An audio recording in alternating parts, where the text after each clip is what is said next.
Simple. ஒரு அப்பாவா இருக்கீங்க, மாசம் வருஷம் செலவு ஏறிட்டே இருக்கு. ஸோ அந்த ஒரு நிலைமைக்கு நான் என்ன உயர்த்திக்கணும் தான், என்ன பண்ணணும்னு எனக்கு தெரியலன்னும் போது ஒரு பயம் வரதான் வரும்.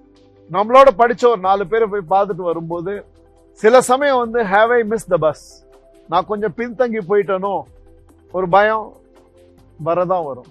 நம்மள மீறி நம்ம நிறைய பாசம் இருக்கிறதுனால நம்மளோட குடும்பத்தினர் யாருக்காவது உடல்நிலை சரியில்லைன்னா நம்மளால ஒண்ணுமே பண்ண முடியாது. பட் அவங்க நல்லபடியா வரணுமேன்ற ஒரு பயம் வரதான் வரும். ஸோ பயம்ன்றது I think it's a very integral aspect of being human. நீங்க ஏஐயா இருந்தீங்களான்னா, ஆர்டிபிஷியல் இன்டெலிஜென்ஸா இருந்தா பயம் வராது.